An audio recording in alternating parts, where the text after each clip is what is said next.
జై మాధవ్ అన్నారా? జై యాదవ్, జై మాధవ్.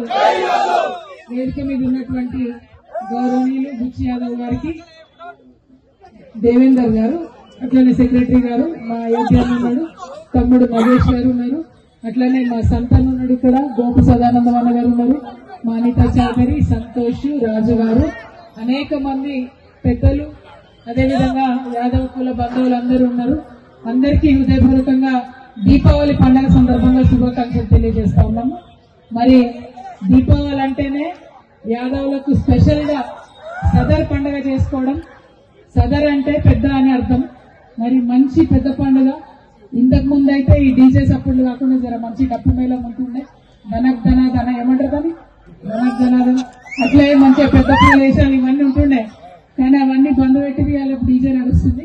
బట్ ఏదేమైనా సదర్ నడవడం చాలా సంతోషం. మీ అందరికీ తెలుసు, తెలంగాణ సంస్కృతిని కాపాడడం అంటే నాకు ఎంత ఇష్టమో. సదర్ అంటేనే హైదరాబాద్ సంస్కృతి, యాదవనాల సంస్కృతి, తెలంగాణ సంస్కృతి, మన సంస్కృతి.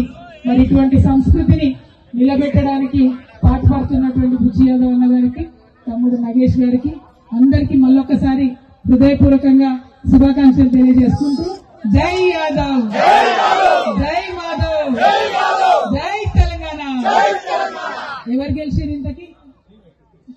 మీరు గెలిచిందా?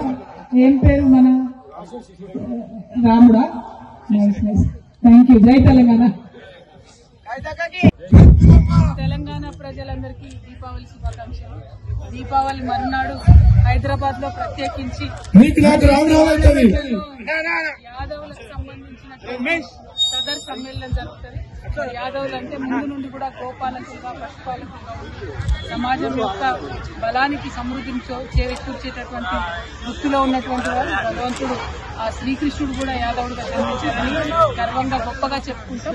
మరి అటువంటి యాదవ సోదరులందరూ కూడా పాడి పశువులను, అలానే ఏదైతే మొత్తం గోవులందరూ కూడా రిప్రజెంటేటివ్ గా మరి సదర్ సమ్మేళనం చేసేటటువంటి దీనికి హాజరవడం చాలా సంతోషంగా ఉంది. అందరికీ కూడా మళ్ళొకసారి దీపావళి పండుగ సందర్భంగా శుభాకాంక్షలు. జై తెలంగాణ.